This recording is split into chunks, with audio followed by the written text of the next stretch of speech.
savoir comment se porte réellement le Cameroun. Et j'ai pensé qu'avec l'apport de nos panélistes et certainement aussi le support de nos téléspectateurs, on devrait arriver à des réponses idoines. Comment se porte le Cameroun? C'est la problématique de ce matin. Je commence par vous, révérend docteur Ella Berthelot. Comment se porte le Cameroun? Au lendemain d'une victoire des Lions, je peux dire que le Cameroun se porte bien. Mais ce que je voudrais plus dire en termes de se porter bien, c'est que Dieu aime le Cameroun. Ah bon? Dieu aime beaucoup le Cameroun. Et c'est pour ça que je dirais que le Cameroun a beaucoup de chance. Comme aucun être humain ne saurait être parfait, il y a beaucoup d'imperfections humaines dans le fonctionnement du Cameroun. Mais le Cameroun en lui-même, dans son cœur, ne fonctionne peut-être pas comme il devrait, mais il n'est pas autant malade qu'on le croit. Je dirais également que le Cameroun a beaucoup de soucis. C'est un grand malade. Mais c'est un grand malade qui a tous les remèdes. Il suffit juste qu'on donne au Cameroun les pilules et les posologies du traitement qu'il faut, et le Cameroun va redémarrer. Ce n'est pas moi qui dirais que le Cameroun se porte bien quand le ministre de l'économie et finances dit que les poches sont vides. Il suffit juste de chercher pourquoi les poches sont vides. Parce que le Cameroun ne peut pas se porter bien quand il n'y a pas l'argent. Le ministre de l'économie dit qu'on a un problème de caisse. Le problème c'est lequel? Et puis quand c'est comme ça, c'est que le Cameroun a la mauvaise habitude de do le finger pointing. C'est la faute de tel. Non, c'est notre faute à tous les 30 millions de Camerounais. Si le Cameroun se porte mal, oui, même à Grand-Mère au village a sa part de responsabilité. Tous les 30 millions de Camerounais, puisque c'est le Cameroun. Même le cordonnier à la briqueterie a sa part de responsabilité. Des responsabilités dedans. Vous voulez me faire comprendre que le vigile en Consamba a sa part de responsabilité? À 100%. Je peux démontrer de mon village a sa part de responsabilité. Tous les Camerounais, je dis bien tous les Camerounais. Donc, mon fils qui a la maternelle a sa part de responsabilité. Oui, parfait.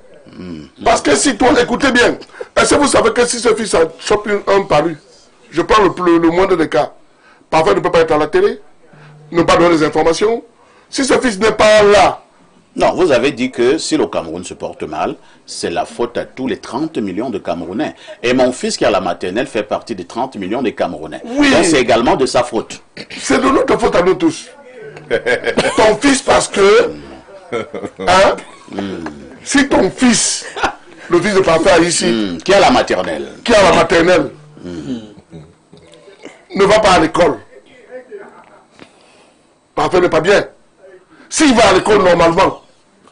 J'ai le problème, tu as un problème de raisonnement. non, bon, vraiment, il faut retrouver tes esprits. Papa ici. Si on commence à dire qu'il y a tort au Cameroun, on ne va pas arriver. Est-ce que c'est pas une fuite en avant? Cette affaire-là, si on commence à dire qui a tort au Cameroun, est-ce que c'est pas, comme c'est que quelqu'un dit sur le problème, l'esquive? Mais dans un pays, lorsque le pays va mal, c'est le chef de l'État. Moi, je n'ai même pas du chef d'État. Il y a des principaux responsables à des domaines bien précis. Il y a un seul principal responsable en termes de parler mal, c'est le chef de l'État. C'est la seule personne que nous avons élue.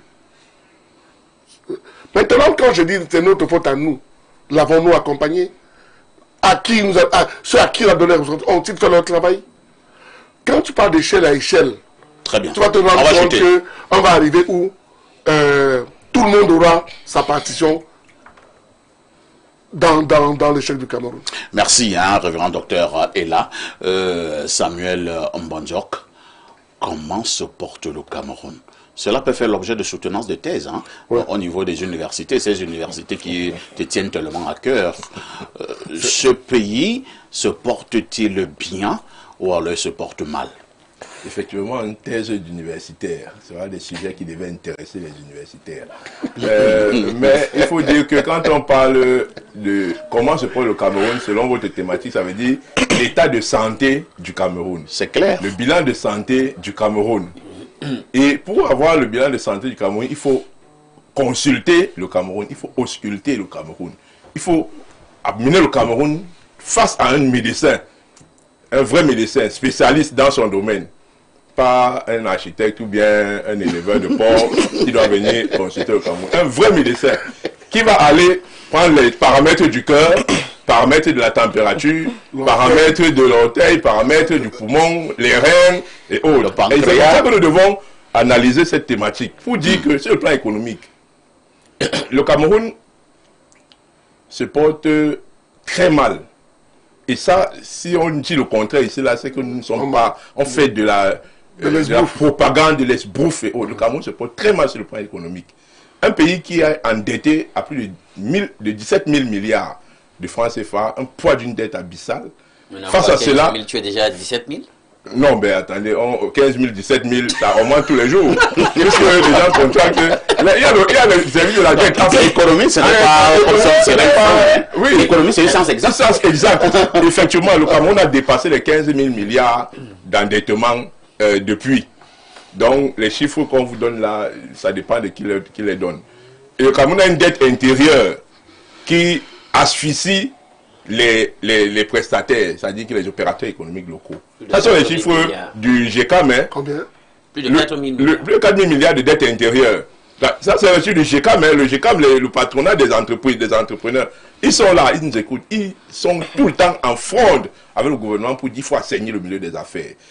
Le Cameroun a des dettes à payer. Vous signez un contrat avec une entreprise pour le faire de Mbalam. Vous résiliez le contrat, vous vous retrouvez en train d'être condamné à payer plus de 355 milliards de francs CFA à une entreprise avec laquelle vous avez contrat. Ça veut dire que pour résilier un contrat au Cameroun, on n'a pas de juriste, on n'a pas d'universitaire capable de venir accompagner l'État pour dire que si vous résiliez ce contrat comme ça, là, vous allez être frappé de dommages et intérêts. Un Cameroun qui résilie le contrat de ce sorcier blanc, que j'oublie volontairement son nom, et qu'aujourd'hui ils nous poursuivent, et qu'au Cameroun doit les dédommager. Quelqu'un qui nous a apporté aucune performance dans le football. Un Cameroun où l'or est parti en fumée, à plus de 2000 milliards de francs CFA, parti comme ça en fumée, on se pose des questions. Voilà le Cameroun. Si on est devant un médecin rigoureux qui consulte le Cameroun, on est seulement sur le plan économique, hein. Un Cameroun où l'État donne de l'argent aux entreprises publiques, finance les entreprises publiques à hauteur de près de 2000 milliards, et que la performance de ces entreprises cumulées ne permet à l'État de récupérer que une cinquantaine de milliards. Et le Cameroun, 2000 milliards que l'État finance les entreprises publiques, elles ne sont pas capables de rentabiliser cet argent au point où on retrouve seulement 50 milliards. On a moins de 2% de récupération sur un investissement. Et vous voyez, le ministre des Finances vient de sortir une décision pour classifier les établissements publics. Ouais. Donc vous voyez que, et ça l'objectif c'est quoi? C'est qu'on doit revoir les rémunérations des DG, des administrateurs et autres. Voilà le Cameroun tel qu'il se porte. Et vous allez voir des entreprises qui se gargarisent. Là, nous sommes aujourd'hui en deuxième catégorie. Et la deuxième catégorie donne droit à près de 25-30 millions de salaires par mois au directeur général. Voilà comment ça se passe. Hein. C'est ça le classement que vous avez vu le ministre des Finances faire là. C'est-à-dire que les gars qui sont de première catégorie comme le FECOM, la CNPS, les DG auront des salaires les plus plafonnés parce qu'ils sont de la première catégorie. Et quand je me suis interrogé avec quelques experts du domaine, ils m'ont dit que non, c'est en fonction du chiffre d'affaires de ces entreprises, en fonction des résultats de ces entreprises, de ces établissements, qu'on les classe, pour que leur rémunération soit proportionnelle à leurs bénéfices. Mais si on partait donc regarder comme ça, non, laissons l'autre côté là. Vous allez maintenant revenir au niveau de l'exploitation, je ne parle du fait de Mbalam, vous allez aller au niveau de notre balance commerciale. Le Cameroun a signé les accords de partenariat économique. On nous annonce combien de milliards? Nous avons perdu, 10 milliards en espace de 10 ans. Non, 10 milliards c'est petit.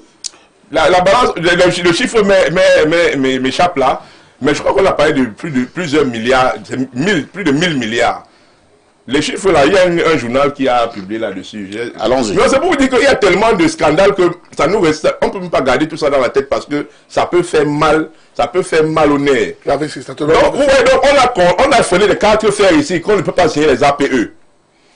c'est un scandale pour le Cameroun. J'en parlais dimanche dernier. On parle de 108 milliards en 10 ans. On allait signer ces affaires, 108 milliards. En 10 ans. En 10 ans. Bon, ça, ce sont leurs chiffres.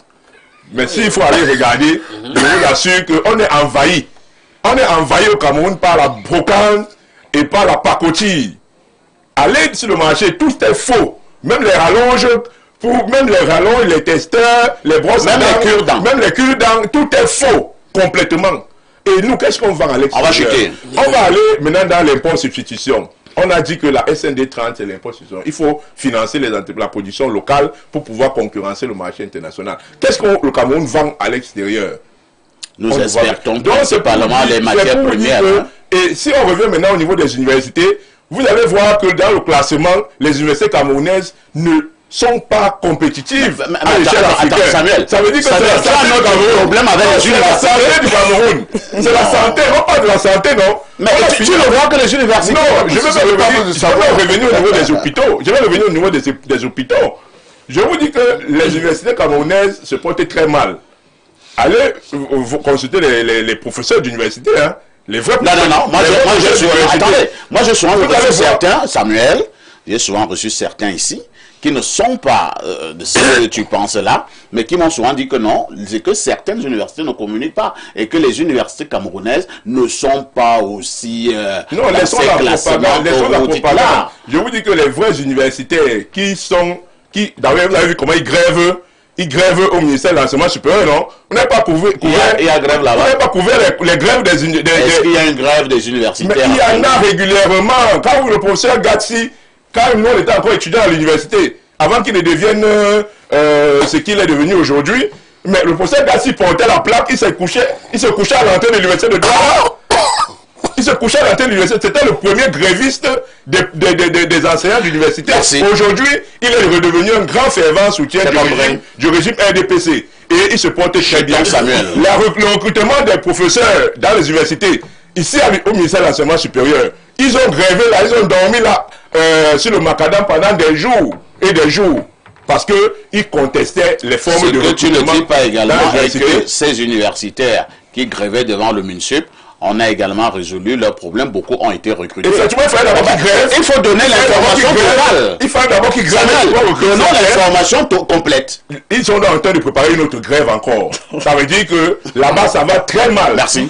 Allez sur le plan maintenant de... Non, on va passer la parole à quelqu'un d'autre. On va passer la parole à quelqu'un d'autre. Samuel, vous n'allez pas prendre chaque virgule du pays. Sinon, on va atteindre le mois prochain. Les hôpitaux sont de... Ça se porte très mal. On va arriver au mois prochain. On a compris.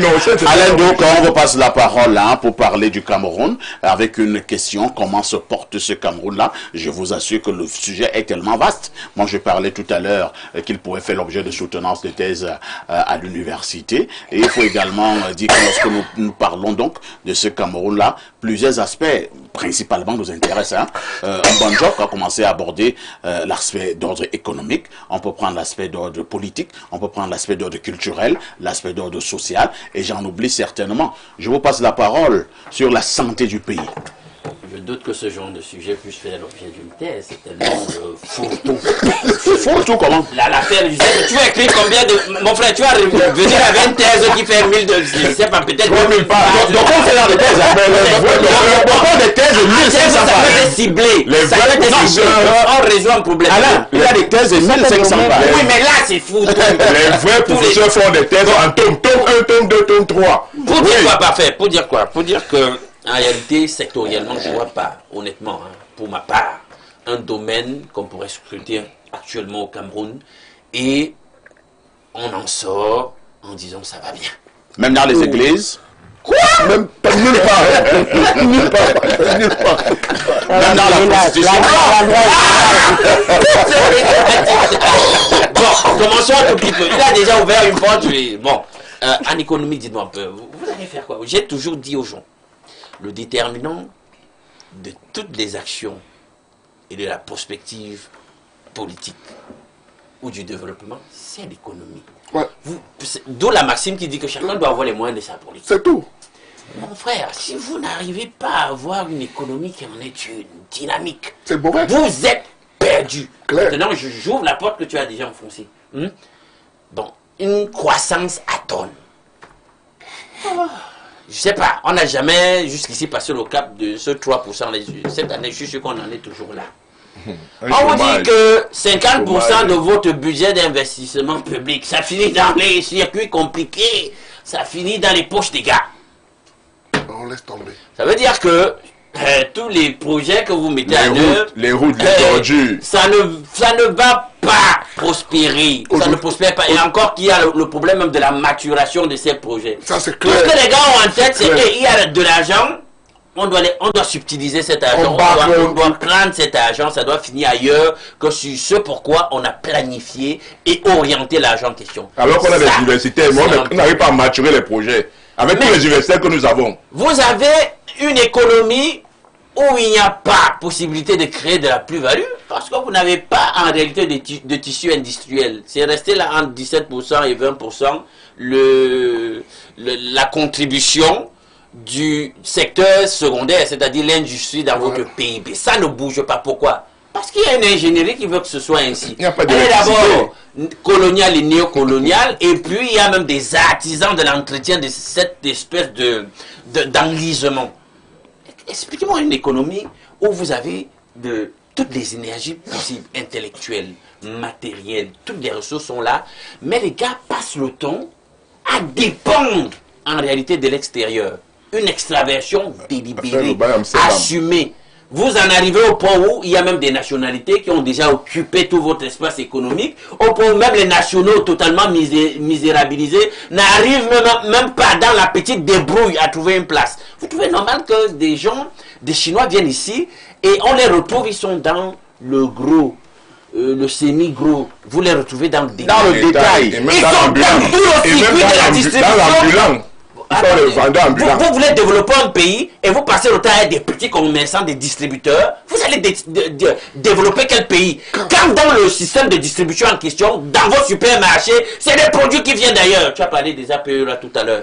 Des gens censés auraient signé ça, les accords de partenariat économique là avec l'Union européenne. Des gens avec un niveau de structuration industrielle de leur économie. Vous êtes un pays. Vous êtes un pays. Vous avez un continent. Le secteur primaire est hautement subventionné parfait. Et savez que vous allez rivaliser. Vos produits ne vont jamais rivaliser avec les leurs. Bon, on laisse l'économie, les infrastructures parfaites. Vous allez sortir vos produits communs de vos bassins de production là. Quand je vois il n'y a pas de route, j'ai vu un reportage chez des confrères hier, j'étais la nationale numéro 5 mon frère. Mais c'est terrible. Mais parfait. Un petit point vraiment. Non, je vous ai suivi. Je ne peux dire ce que tu viens de dire là tout de suite. Vous allez faire comment? Vous n'avez même pas des infrastructures. Justement, au sujet des infrastructures parfaites, on parlait des infrastructures hydroélectriques. Tout à fait. Vous allez chercher des centaines de milliards pour des infrastructures qui ne voient pas le jour. Après, il y a délestage. Plus de délestage. Vous êtes tous, justement, on développe une économie comment? Quand vous n'avez pas réussi à résoudre la problématique énergétique. Quelle économie?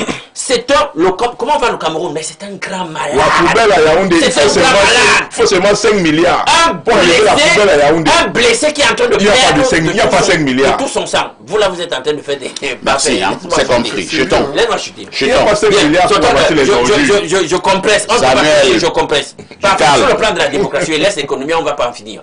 Sur le plan de la démocratie, mais attends, nous sommes dans le simulacre ici. Ah bon? Il n'y a pas de démocratie. Non, une démocratie... Les élections sont régulièrement organisées. L'électoralisme n'est pas un indicateur de démocratie. Tous les spécialistes le savent. Hein? Dans une démocratie, on doit avoir une séparation nette et claire des pouvoirs. Ce qu'on n'a pas ici. On a un pouvoir qui favorise tous les autres. Il n'y a pas de démocratie. Regardez les classements des reporters. Parfait, je sors par là pour ne pas t'embarrasser. Avec des gens qui veulent monopoliser la parole. Tu veux sortir, mais tu ne sors pas. Je sors par là. C'est un pays satanisé. Oh là là. Là, c'est trop fort. Là, c'est trop fort. Je ne sais pas si vous avez des preuves. Non, il faut faire très attention. Non, c'est un pays satanisé. Je saurais que le Cameroun est un pays satanisé. Là, c'est trop fort. Pourtant, quand le capitaine est foutu pas, vous validez. Qui a validé? Non, moi je crois qu'il y a beaucoup de satanisme. Maïmouna, Parlons d'abord d'autre chose. Vous reviendrez sur votre satanisme tout à l'heure. C'est pas ça le satanisme. Calmons-nous. Il faut qu'il y ait un peu d'autre. Pour donner la parole à la jeune femme. Maïmouna, quel est le regard que vous posez sur ce pays? Parce que quand j'écoute tes prédécesseurs, en réalité, si quelqu'un nous écoute ailleurs, il s'est dit que le Cameroun, c'est l'enfer. Hein? Il ne peut même plus prendre un billet d'avion pour le Cameroun. Le Cameroun est véritablement un enfer. Non, pas autant que ça. Et pour dire encore, Parfait ASC, quand j'étais en train de parler, j'ai pris la peine parce qu'aujourd'hui, on vit au monde des AI. Je voulais demander à mon AI comment se porte le Cameroun. Et ton AI, c'est quoi? Ça sera la catastrophe. C'est ça la catastrophe. L'IA, là, c'est qui? Le vrai que tu as demandé à l'IA, c'est qui? Vous allez supporter la réponse. Parfait qui conteste déjà l'IA. On porte plainte à qui? Vous voyez, on ne peut pas prendre ça pour argent comptant. On dit que quelqu'un n'est pas dans les airs. Non, attendez, quelqu'un te parle dans les airs. Et tu sais pourquoi j'ai fait ça?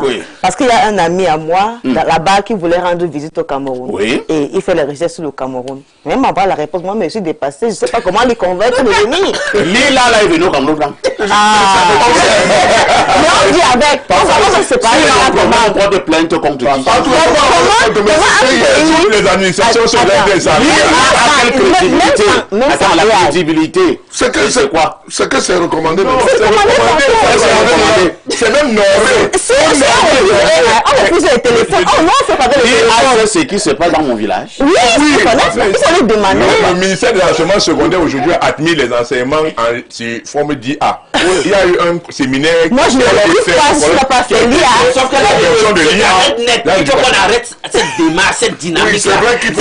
Laissez ma parole.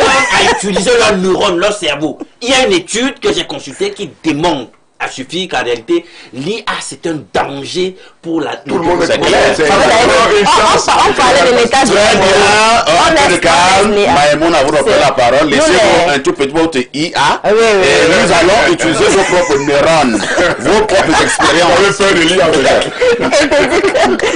Voilà, ok. Dans mon propre cerveau, qui est d'ailleurs pas stable parce que le Cameroun se porte mal. Au Cameroun aujourd'hui, je vais prendre les mots de Ndok et Alain Ndok. Le Cameroun, nous sommes dans un pays de malades. Tout le monde est fou. Oh là là, c'est insultant ça. Tout le monde est fou. Il y a crazy. Le Cameroun n'est pas un pays de fous. Le Cameroun est devenu un pays où tu te lèves le matin. C'est comme si tu es dans le pays de quelqu'un. Tu commences à te demander où tu es. Pourquoi on dit ça? Parce que... Ce sont les en fait, au niveau où tu marches on dit comment? Dans un rue, tu ne peux même pas respirer, Parfait ici. T'as des déchets, tu vas respirer d'abord quoi? Tu vas même penser quoi? Tu te lèves, tu t'habilles bien comme Maïmouna, tu sors en route, tu deviens sale. Voilà un pays qui traumatise. Voilà un pays où on voit de l'espoir perdu. J'étais tellement content pour la victoire de Lyon parce que ça a rapporté les morts vivants. Les gens mouraient déjà. Pour quelques secondes. Moi, je vais me concentrer sur l'environnement. Allons-y. L'environnement, c'est votre domaine d'ailleurs de prédilection. Quand je parle de l'environnement, ce n'est pas l'environnement qu'on voit, ce n'est pas l'état des déchets qu'on voit partout. Il y a un autre environnement dans l'environnement. Nous tous. Quand vous-même, vous voyez votre vie, est-ce que ça ressemble à un vie de quelqu'un qui est dans son propre pays? Vous êtes parti au marché, les prix ne vous laissent même pas. Vous avez même souvent l'argent, vous ne pouvez même pas voir quoi acheter. Maintenant, l'environnement affecte déjà. Tu sais, il y a une campagne que nous on avait menée, c'était appelé Mental Cleanliness. Parce qu'on ne comprenait pas pourquoi quelqu'un va manger la banane. Avec son âge et sa sagesse, il va manger, va déposer à terre, va partir. Et on ne comprenait même pas encore pire pourquoi tu vas venir trouver un tas de déchets déjà au milieu de la route et le taxi doit continuer comme ça pour passer. Mais tu as un jour le déchet sur ça. Tu pars toi calmement. On ne comprend pas pourquoi. Même au marché, regardez un peu en fait le méthode de nos propres marchés, nous les femmes, on est fatigués. Aujourd'hui, tu es au marché, la tomate est 3 000. Demain, tu passes à 13 000. Tu vas vivre comment? Donc, tu vas expliquer ça à qui? Quand je te regarde bien, Pour toi, tout va mal au pays. Tout va mal. Donc, c'est Il n'y mal, a pas mal un à un seul niveau. domaine où on dirait que c'est passable. C'est mal à un niveau. Si ça allait mal comme ça, que football mentalement on féminin, était bien, ça devait être un peu. Mais si ça va mal, Mais le que nous football sommes. féminin se porte bien. Heureusement qu'il y a cette victoire qui nous met. On ne sait pas si dans quelques jours on va continuer à être Non, si on fait content. le ratio, Parce que déjà. victoire attendue, du nombre de victoires sur les victoires potentiellement attendues. Non, ça c'est pas tombé aujourd'hui. Non, je suis pas d'accord. Ça c'est pas tombé aujourd'hui. Puisque on sourit, mais en pleurant, on sourit, mais on connaît les vérités. Après quelques jours, Merci, hein. les victoires vont passer, mais la vie réelle sera en face de nous. Merci Maïmouna. On peut pas Oui, faire quelque révérend. chose. Vraiment. De grâce. J'ai accompagné mon frère récemment quand je m'appelais, il allait à Londres. Oui. Le grand docteur Ella Blaise. Après sa retraite, il a fait un doctorat en maturation de projet. Parce que dans sa thèse, il a découvert que le plus grand mal des sociétés, il était délégué au genre d'économie. C'était là. Aucun projet au Cameroun n'est mature. Alain nous le disait ici. C'est là que ça m'a réveillé. Et il m'a dit, il y a une grosse problématique dans la... Donc, quand il a été admis à Sorbonne pour faire une thèse là-dessus, la maturation, j'étais impressionné. Mais quand j'ai lu sa thèse, j'ai compris que c'est une maladie qu'on peut soigner. Parce que la maturation des projets au Cameroun, c'est la plus grosse maladie. Non, mais révérend, ce que vous n'allez pas dire aux téléspectateurs, c'est que nous avons des gars qui ont la compétence de votre... Maturation là. C'est délibéré. Non, C'est mais délibéré. mais Depuis mais du mais allocution mais du mais Premier ministre pour dire que vraiment, il faut arrêter avec cette histoire-là, vérifier, accorder un point de nom à regarder la problématique de la maturation. Les gars continuent à Merci. Quand vous dites que plus de 5 000 milliards sont en déshérence à la CEDEC, c'est délibéré. Lisons rapidement Parce ces qu'ils autres doivent- plus de messages. 5 000 milliards, parce qu'on n'arrive pas à maturer les projets. C'est bloqué là-bas, c'est en déshérence. Chers adultes, calmez-vous. Sérieux. Nous allons passer la parole à nos nombreux téléspectateurs à travers le monde. Je commence par celui qui est aux États-Unis. Bonjour Monsieur Aïssi, bonjour à vos invités ainsi qu'à vos millions de téléspectateurs à travers le Cameroun, l'Afrique et le monde. Lorsqu'on parle de la santé d'un pays, il est important de ne pas réduire l'analyse à un seul indicateur ou à une seule dimension. Il faut examiner cette problématique à travers de multiples prismes. Le leadership, le social, l'économique, le politique, le juridique, l'intellectuel, l'interculturel et le technologique, sans oublier l'analyse approfondie des indicateurs d'émergence et de bonne gouvernance. Car la véritable santé d'une nation ne se mesure pas uniquement à la croissance économique. Elle se mesure également à la qualité de son leadership, à l'efficacité de ses institutions, à la solidité de son état de droit, à la capacité de ses dirigeants à anticiper l'avenir, à la cohésion sociale, à l'innovation et surtout à la capacité de l'État à transformer ses ressources en bien-être réel pour ses populations. C'est donc une approche systémique qu'il faut privilégier. Un pays peut avoir des ressources considérables sans nécessairement être en bonne santé institutionnelle, économique ou sociale. La question fondamentale devient alors, quels sont les mécanismes de gouvernance qui permettent de transformer le potentiel d'un pays en développement durable et inclusif. Bonne journée. C'est Dr Henri Samé Etame. Très bien, dit, mais il n'a pas conclu. En tant qu'expert, qu'est-ce qu'il a donc conclu? On a un bon santé. C'est un universitaire qui veut parler là. Est-ce qu'il n'a pas bien parlé? Mais il n'a pas conclu en disant que le Cameroun se porte bien. On n'a pas le temps. Il fait de l'amphithéâtre. À tout ça. Une seule personne. Et j'espère qu'il ne fait pas une espèce de crypto-apologie ou crypto-opposition pour dire que vous, comme vous avez insisté sur le volet économique, vous n'êtes pas dans le vrai. Non. Même sur les critères qu'il évoque. Si on parle là-bas, il va voir que c'est... Et c'est ce que nous avons fait ici, tous les critères. Bonjour, El Perfecto. Pour moi, le Cameroun va entre deux eaux en ce moment. Hein. Voici un résumé de ce qui se passe. 1. Politique, période d'attente. Pas de gouvernement depuis 8 mois. L'équipe en place date de janvier 2019 et continue à gérer les affaires courantes. Les tractations pour un remaniement traînent à cause des équilibres régionaux et ethniques. Révision constitutionnelle du 4 avril 2026. Un poste de vice-président a été créé. Avant, en cas de vacances, le président du Sénat faisait 120 jours d'intérim. Maintenant, le vice-président prend la suite. Notre président, 93 ans, a quitté Yaoundé le 7 juin 2026 pour un séjour privé. Il serait à Genève, en Suisse ou en Tchétchénie. Personne ne sait aucune apparition publique depuis. Du coup, il y a beaucoup de spéculations. 2. Économie et sociale. Paralysie administrative. Les grandes décisions budgétaires et réformes sont repoussées. Les investisseurs étrangers adoptent une posture attentiste. Les poubelles partout à Yaoundé. Ça sent. C'est impitoyable. Mieux on vend le Cameroun, on nous partage l'argent. En gros, le pays est en phase de transition politique avec beaucoup d'incertitudes, mais la vie continue. Économiquement, c'est un stand-by. Et sportivement, les Lions nous donnent de la fierté pour quelques jours. C'est Ulrich de Massassi, que Dieu veille sur nous, car l'heure est grave. Merci. Voilà un vrai universitaire. Il a conclu et il a donné le diagnostic. Bonjour, parfait. Ici, le sac de modérateur. Juste pour vous dire que depuis quelques semaines, les universitaires grèvent. Plus de 80% ne reçoivent pas leur prime depuis décembre 2025, contrairement aux autres corps. Pourtant, ce sont des primes qui permettent de survivre dans un contexte de salaire de catéchistes. C'est par amour du pays, mais aussi par les nombreuses menaces que cette fin d'année scolaire a pu se terminer normalement dans les universités. On se demande pourquoi tant de discrimination vis-à-vis des autres corps dans ce pays. Pourquoi devons-nous toujours gréver pour recevoir un traitement qui, même complet, est le pire dans la sous-région et en Afrique. C'est Dr Prosper depuis l'université de Yaoundé 1. Voilà, c'est ce qu'on dit. Un autre message ce matin, pas non plus de message, hein, je prends celui-ci. Bonjour le panel. Je dis, hein, c'est Maïmouna qui avait dit que le Cameroun est un bon pays et qu'on peut vivre avec 50 000 de salaire, non? Elle avait également dit que nous les étudiants sont paresseux et qu'elle faisait 7 jobs à la fois quand elle était étudiante. Donc, pardon, mais qu'elle nous excuse. Comme elle pense qu'on a oublié, c'est Franck depuis Douala à Yassa. Maïmouna, la va t'as rattrapé.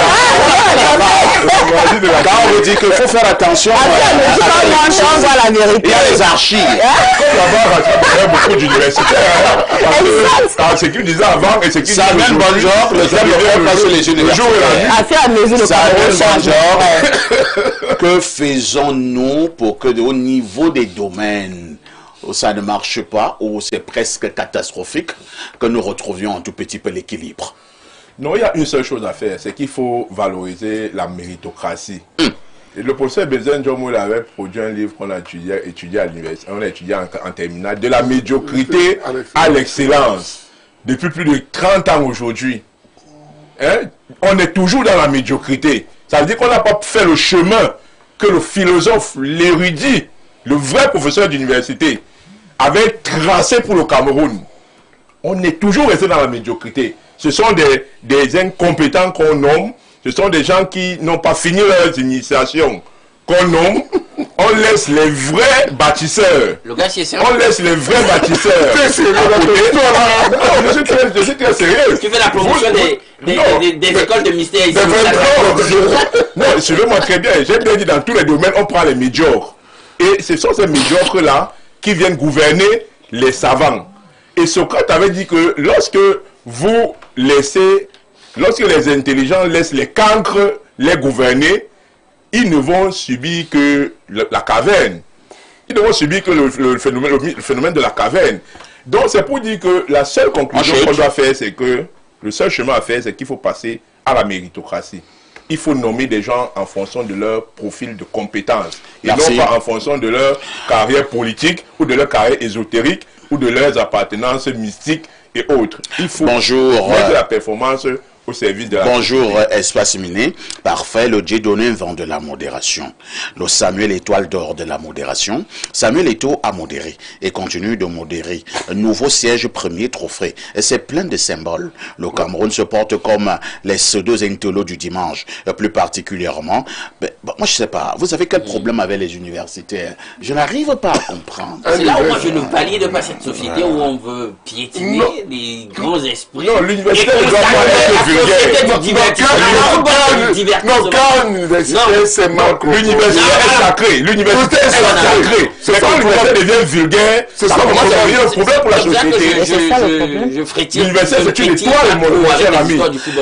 Bonjour El Perfecto, bonjour à tous les panélistes de l'espace miné. Dire comment se porte le Cameroun peut sembler ambigu, mais la question mérite d'être éclairée par le prisme de l'économie inclusive portée par la SND 30.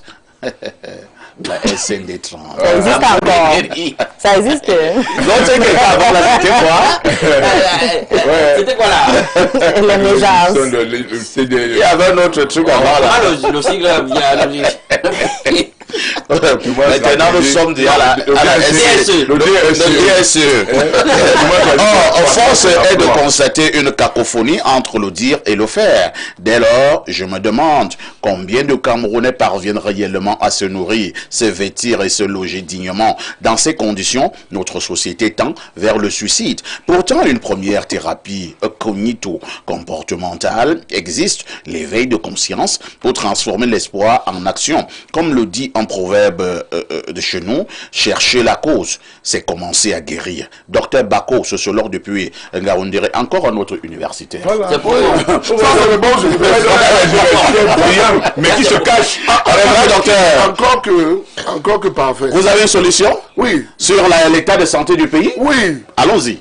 Voilà. Premièrement, il faudrait que les vraies décisions soient prises. Les vraies décisions soient prises. Pourquoi? L'intérim, c'est la position la plus mauvaise pour un gestionnaire. Aujourd'hui, nous vivons dans beaucoup d'intérim. Ouais. On voit des postes... Au moins 3-4 ministères. Oui, non, en dehors de ça, des DG qui sont sur le plan constitutionnel caduc. Oui. Par rapport à la durée, tu as fait la route Douala, Konsamba, Bafoussam, c'est une hécatombe. La catastrophe. Voilà, donc moi je pense que, compris que le chef d'État nous revienne très vite, avec un peu de santé, et qui mette de l'ordre. Parce que sinon, ça veut dire que tout commence par des décisions violentes et souveraines. Je dis violentes et souveraines. Le Cameroun est stagnant. Merci. Maïmouna, que proposez-vous pour que ce que certains appellent ce grand malade que serait le Cameroun puisse retrouver rapidement la santé? Quelle thérapie, quelle ordonnance? Les perfusions doivent être de quel genre? Quel devrait être le style de médecin accompagné des infirmiers et des sages-femmes, sans oublier des aides-soignantes? Ou alors le cas du Cameroun est tout simplement critique? Tu as bien prononcé le mot. C'est tellement critique et comme on vient de me lancer là, ça c'est... La va t'a rattrapé. Il m'a rattrapé. Mais il oublie qu'on doit adopter les mesures d'adaptation. C'est la seule chose qu'on a pour le moment. Puisque quand tu vois les jeunes, si vraiment un jeune, dans toutes ces situations, ne commence pas à s'adapter, à vivre, ils vont tous mourir. Puisque vraiment, on est déjà vers le suicide. Voilà pourquoi aujourd'hui, les jeunes que nous avons sont les jeunes drogués. Pourquoi ils sont drogués? Parce qu'ils sont fatigués. Mentalement, ça ne va pas, Fafet ici. Donc, est-ce qu'on va rester maintenant sans solution et mourir? C'est vrai qu'on ne va pas faire l'apologie de la drogue. Oui, puisque en évitant toute maladie, on finit toujours par tomber malade. Merci. Tout est perdu, Alain? Ou alors il faut garder espoir? Non, on ne peut pas perdre espoir. C'est l'espoir qui fait vivre. C'est un grand pays avec un grand potentiel, des grands esprits, de l'énergie. Je vais vous dire un truc. Les grandes décisions, les décisions efficaces et performantes ne vont pas se prendre avec des mauvaises personnes. Effectivement. Donc pour moi, il faut balayer, il faut laver. Effectivement. Et il faut réinitialiser. Le logiciel. Nouveau Cameroun. On ne fait pas du vin nouveau avec de vieilles eaux. De toutes les façons, nous n'avons pas la prétention d'avoir tout dit, mais nous avons au moins le mérite d'avoir osé. La rediff de cette émission avec notre Cameroun, ce sera ce soir à partir de 22h30 avec tout ceci. Que faites-vous encore ailleurs?